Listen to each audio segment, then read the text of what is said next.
What's up? Welcome in. Hoge and Jahns with you. The Bears are going to the playoffs, Johnsy. Playoffs. They're sneaking in. Thank you, Rams. Yeah, you were right. Bears lose to the Packers. Right. And there's still technically 13 seconds left in this Cardinals-Rams game as we get going here on the post-game show, which we're doing live here on YouTube. Thanks for everybody for tuning in. We are going to be able to see your comments here as we get going. We're going to go for, 15, 20 minutes or so here on the what we're calling like kind of our instant reaction. And then on the back end on the actual podcast later, you can get the rest of our reaction once we hear from Matt Nagy and the players and stuff. After the Bears lose to the Packers, not really surprising.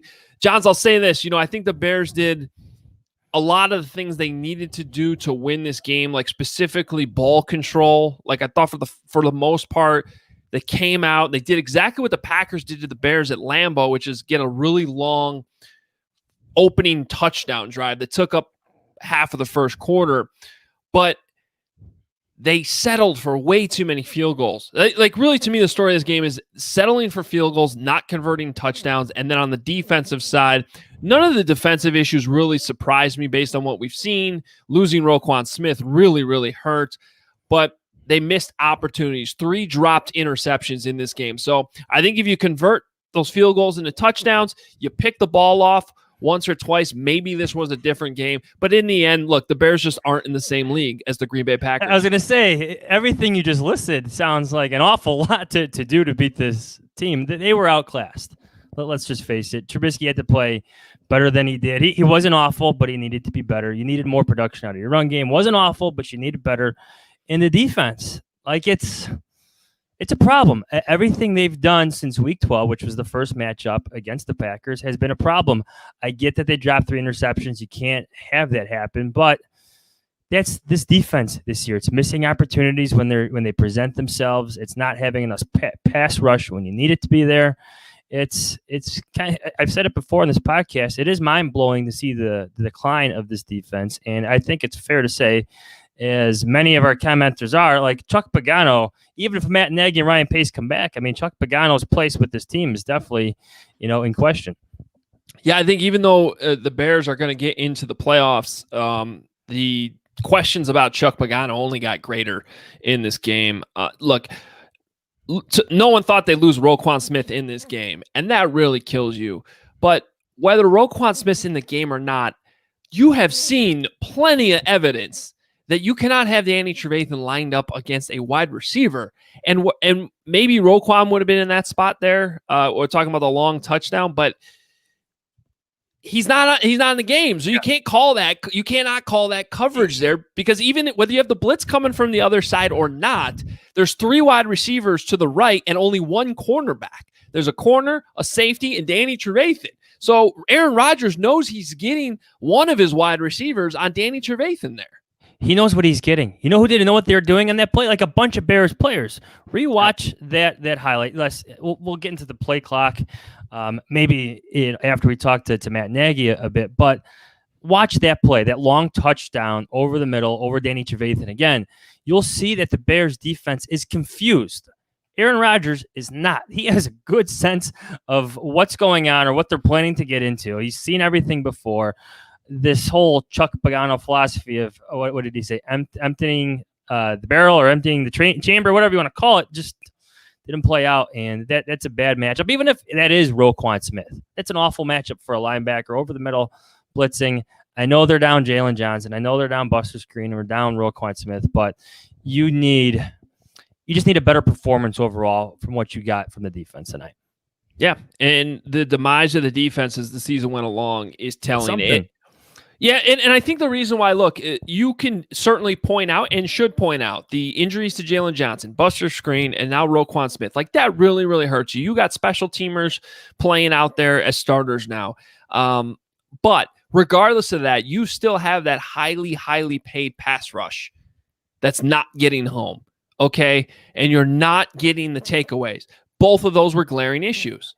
You couldn't get home with 4 today, regardless of the injuries on the backside, and you still had 3 chances to pick off Aaron Rodgers. I think some of that scheming, I think it's why has Eddie Jackson gotten worse? Like, that's a fair question. Some of this has to absolutely fall on the coaching staff. 100%. 100%. And again, it makes for Chuck Pagano to be an easy scapegoat here, Adam. If the Bears do want to keep Matt Nagy, if the Bears do want to keep Ryan Pace, they expect more out of their investment. A lot of money and draft capital, I can add to this, has been spent on that defense, and it's not paying off. You expect better, even with the injuries, even with everything they've gone through this season, the pressure being on them for that 6-game losing streak. You expect better, especially in a game like this. Remember what Chuck Pagano was saying leading up to this game about seeing something different in their eye? Like you could question motivation in some of this too. The Packers took it to him again. This is coaching. This is players, this personnel, and it's a lot of things, but it's got to be beyond frustrating for the guys who have assembled that defense. Yeah, and here's the thing: it's great the Bears are making the playoffs. I think that's the fact that they came back in their season to do that. You give them credit for. However, they are backing into this thing. They are not in the same league as the Packers. Now this becomes an interesting game because they're going to play the Saints next week in New Orleans, and this is a team that they took to overtime earlier this year with Nick Foles out there as quarterback. Now, it wasn't quite when the offense got to its worst point, but that offense still wasn't really clicking at that point in the season. So I guess you can look back at that game and have some hope if you want to. I think the big difference, though, is the way the defense is playing now compared to earlier in the season. I mean, we're not going to call this thing on Sunday a week before the game, but it certainly doesn't look like a favorable matchup for the Bears. No, it's been a problem. Look at the third down percentage. Someone's asking here if they caught 2 of those interceptions, would we be still blaming Chuck Pagano? Well, yeah, because they gave up 21 points in the second quarter. And like you were saying, here it is. If 2 of those picks were caught, would you still be blaming Chuck? Yes. And I think we would to a certain extent because of the body of work since week 12. It's something's happened to this defense, and this is probably unfair that we're taking the criticism to another point because the offense didn't actually produce well today, but you expect more from what you're investing in. I think Adam brings up a good point about Eddie Jackson, like what's going on there. Chuck Pagano is supposed to be an expert in the secondary. Coach Ed Reed, remember all those stories and narratives about Eddie Jackson and Ed Reed? Like, what's going on with your secondary? No, you can't be dropping interceptions. Season of missed opportunities for Eddie Jackson and missed tackles. Like, I think that's really how you'd sum it up for him. Let's talk about the offense, though, Johns, because look, again, I'll give them credit for the ball control. I definitely think that was part of the plan. Knowing where this defense was, you had to keep Aaron Rodgers off the field. I think the Bears did a good job of that. But also, let's not get carried away here. Mitch Trubisky, good, not great again. The interceptions at the end killed you, but you had to start airing it out. Basically, what we talked about came true. You can't fall too far behind, or you got to start to air it out. Obviously, that's when you get Mitch Trubisky in trouble. He's still limited. We've stayed consistent on this all season, off season for a while now. Like, I still think you can win games with Mitch Trubisky, but he's limited. And you saw that tonight in what the Bears couldn't do. And a big story in this game also was not being able to get Allen Robinson open. What do you have? 1 or 2 catches today? 1 or 2. I'd have to check. First target came in the end zone, which was a near interception. Maybe pass interference there, but sometimes you just got to let these guys play. Like, this is my instant reaction since we're going quick here after the game. Like, I felt, Adam, that they weren't aggressive enough, right? Like, I get that they wanted to keep away from Aaron Rodgers a bit, but for a team, for a coach, for an offensive philosophy that seems to pride itself on being aggressive, and I guess the 4th downs are part of that, but like, they didn't seem too aggressive all the time. Like, if you look at the average per play for Trubisky, a lot of completions, but 1 down the field shot, great shot to Darnell Mooney, and you got to take the shots when they're there. But my general takeaway immediately after this game is this offense, for as much as Matt Nagy talks about it being aggressive, didn't feel that way with their play calls. Yeah, and I go back to when you get that special teams takeaway, such a huge play in that spot. You absolutely needed a touchdown, and I even tweeted this, and then I'm going to totally admit it. In hindsight, kind of changed my mind. In the moment, I said kick the field goal because you're getting the takeaway. It's like free points, and you shouldn't pass up on the free points. But I think when you step back and you consider the magnitude of the situation and what you just talked about, how you really need to be aggressive in this type of game, I think the smarter move probably would have been to go for it on fourth down, because you really, really needed a touchdown in that spot to keep the foot on the gas. And they didn't. They fall behind. They never were able to get back with the lead. And they went for it on fourth down a lot. Yeah. Like you knew their luck was going to run out at some point, and we could debate the sprint out to Allen Robinson all you want. I personally don't mind it. I feel like the Bears have converted similar plays. You're leaving your receiver one-on-one. They did. I mean, they had a 4th and 1 that they converted to Darnell Mooney when they did the same exact play, but to Mooney. Yes. So it wasn't the same exact play. It was the same exact idea. It's what I mean. I don't mind it. I really don't mind it. It is what it is, but like that situation, you want your receiver to win that one-on-one matchup, and I get that you want maybe give your quarterback a few more options, because if you watch the replay, it doesn't seem like Jimmy Graham's doing anything in that. It was Allen Robinson or nothing. Give the guy a little bit more options there if you're Matt Nagy and Bill Lazor. But at the end of the day, I don't mind the call, but yeah, you knew their luck was going to run out at some point on fourth down, especially in that drive. Yeah. Well, and we don't need to get in the whole Mitch Trubisky conversation here, but a comment from Patrick here. Want to know how that Mitch isn't good enough to win with, because they don't win with him. All I'll say to that is check the record that he has with Matt Nagy. They win a lot of games. They do.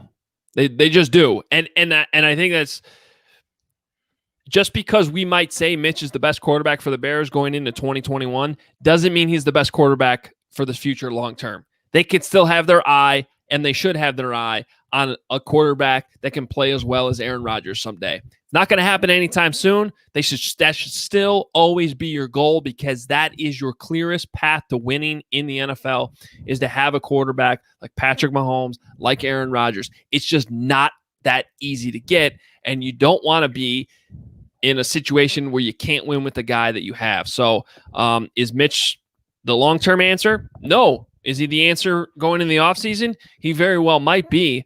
He's going to be starting a playoff game for you next weekend. How about this? How about just the Packers are the better team here? Like, substantially better team here. It starts at the quarterback. Yeah. But I was impressed with the toughness of their defense again.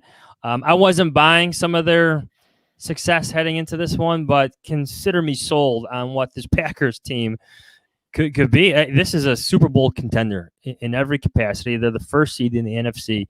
They just look complete. They got a run game. They got the best receiver in football going this year. You got Aaron Rodgers, of course, but that defense, it's pretty good, especially with the way the Bears offense had been playing the past few weeks. It's good enough. It's definitely good enough with what they have on offense, and that's kind of the formula that they need to have right now. And so the Packers are very deserving of the 1 seed. You know, we kind of came off with the bat. I mean, you see the gap between the two teams. You see a lot in this series, unfortunately. And you know what? To all the people that are saying that Mitch isn't good enough, he's obviously not good enough to close the gap between these two franchises. Like, everybody is admitting that and conceding that. I'm just saying that you need to be careful about punting him out the door, because Ace is wrong. He did beat the he won the NFC North to beat the Packers.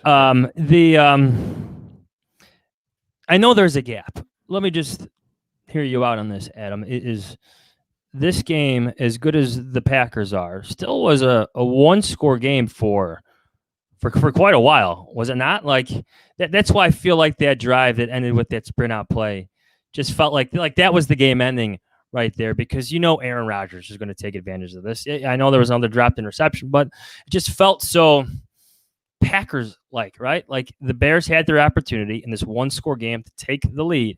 Their drive stalls. What does Aaron Rodgers do but score? And then the turnover is one thing, because you have to throw now, and it is what it is. And the game got away. The final score is what it is. But in the fourth quarter, this was a 1-score game.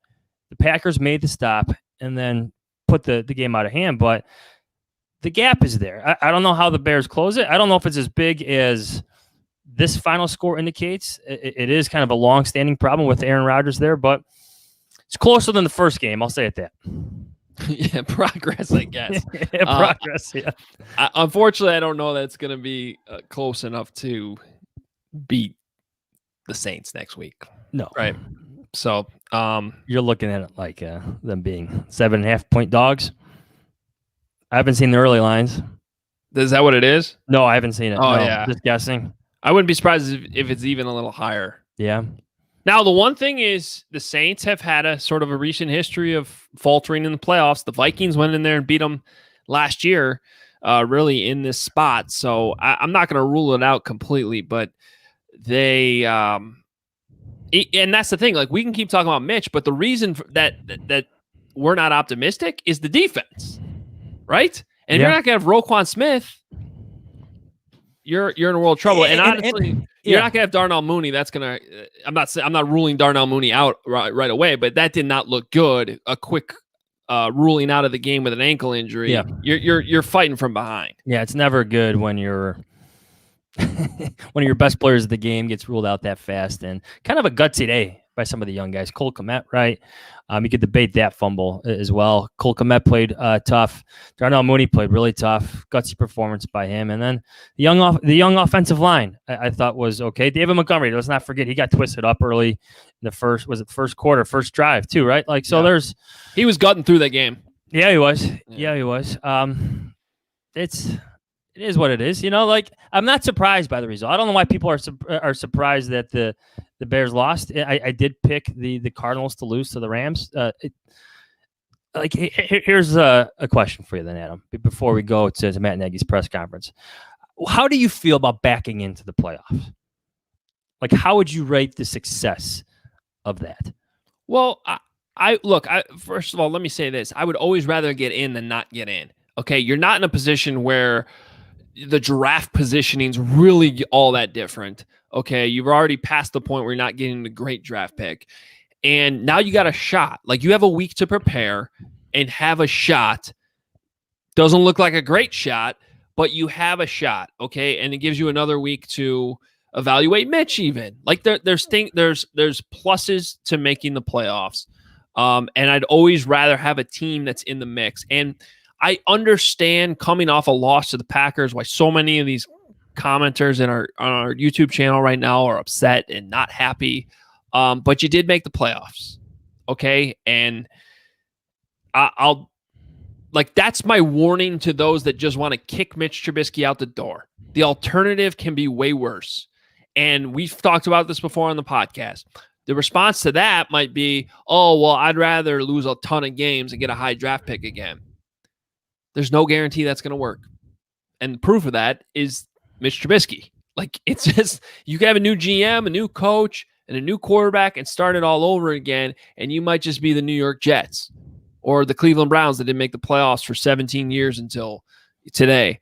And they don't look like they have a great shot next week either. So just be careful with that. I'd much rather be in the mix and have the opportunity to play a playoff game, and even if you lose, you're competitive, you have a chance to make improvements in the offseason. I wouldn't want to go through a whole rebuild again. The critics will tell you, Adam, that you're accepting mediocrity. And I guess my problem with that argument is, look, and I understand it. You don't want to be mediocre. You want to be a special team. But there's only a few special teams in the league every single year, right? There's only a few Super Bowl contenders every single year. You got the Chiefs, maybe the Saints. You definitely have the Packers.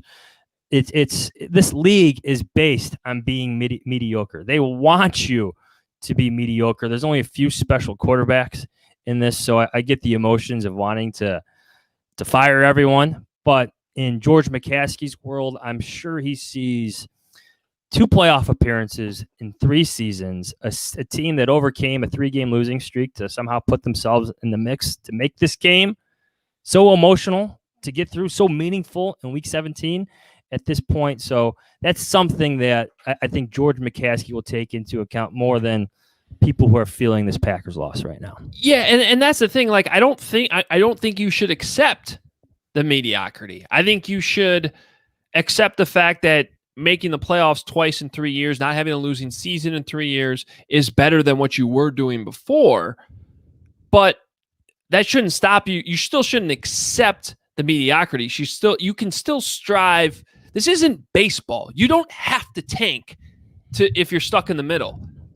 This is the NFL. It's a league that does a great job of equaling the playing field. Okay, and you can be the quarterback away from having a great run for a long time, and you can get that quarterback in the middle. I don't know how many times I have to bring up how the Chiefs were way closer to competing than tanking when they got Patrick Mahomes. Like, there are ways to do this. So I'd much rather have a shot in the playoffs and be a competitive team. But yes, you should. And that leads us to the next conversation here, as we're getting a little short on time before these press conferences we have to get to, Johns. But what kind of changes should still be on the table, I guess? I mean, there's still people asking, should you change the GM? Does backing into the playoffs change anything? I think Nagy and Pace are linked in this. We've talked about this on our podcast before. I don't think you need to fire the GM and stick the next GM with that coach. I think what's on the table right now is probably a change at DC. And then I'd even go a step further, and this could be myself just spitballing here for a bit, but you can keep Pace in his place, but go still find maybe that president of football operations like people have always talked about. Like, why can't that be on the table for the Bears? And let him review what Pace and Nagy are for one more season. Let him have input on finding the next quarterback, or whether that's resigning Mitch Trubisky or not. I just think there's different ways to go about this to maybe escape being trapped in purgatory in the NFL than just merely firing everybody. Wow, the Titans just won the AFC South with a banked field goal off the post. And how about that? Yeah. Man. That Cody Parkey doesn't get that bounce. No, he gets two, though. Yeah. Johns, I totally agree with you, though. Like, I don't, and this gets back to accepting mediocrity and why I wouldn't accept it. Like, if you want to make a change at the top, take Ted Phillips out, get somebody else new. And you know what? If you are going to make that move, I let him do what he wants. You know, if he wants to go change the GM and he wants to go change the head coach, then that person should be able to do that. What I would personally do, like if I was going to draw it up, I would seriously still consider that. And then if I was that guy who got that job, I would not want to fire Matt Nagy, who's still only 42 years old, learning on the job, has not had a great quarterback situation while he's been here. Some of that his own fault with Nick Foles. Play design and system too. Yep. And I think you're right. I mean, I wouldn't extend Ryan Pace, but I'd probably keep him around to see those two work together one more year and evaluate that, because then it makes it easier to start over with both spots if you need to a year from now. That's probably how I would look at it. Yeah, I have no problem for one more year of this. And that's probably maybe that's what the Bears do. That's what I would do if I were the Bears. The question then comes what you do at quarterback. I'd even take one more swing with Mitch on this if you can't find a better option. And if you look at your draft position, you look at the options in free agency, they're just not there. One more year. We'll see what happens against the Saints, but that seems to make the most sense to me. All right, so here's the deal. We wanted to do this instant reaction for you on our YouTube channel. Those of you listening to the podcast are also hearing this. So for our loyal listeners watching, there's still more to come on the podcast. It's going to end it for us here on the YouTube channel with our instant reaction, but you can still go to the podcast later when we have it posted later tonight with the full reaction. We still, at this moment as we're recording, still need to hear from Matt Nagy, still hear from the players, get their reaction to making the playoffs. So there'll be plenty more to talk about, and you can get that on the podcast, which you can get anywhere you listen to your podcasts. And you know that. Subscribe. Please rate and review it if you are a loyal listener. If you're not, if you're new here, thanks for being here. Make sure you go find the podcast wherever you listen to your podcast. Just search Hoge and Jahns. Subscribe to The Athletic. TheAthletic.com/Hoge and Jahns is where you can do that. Get a great deal right now. And you can read my post-game reaction at NBCSportsChicago.com as well. Well, this was fun, Johnsy. We got a lot more coming up, though, on the podcast, so stay tuned. See ya.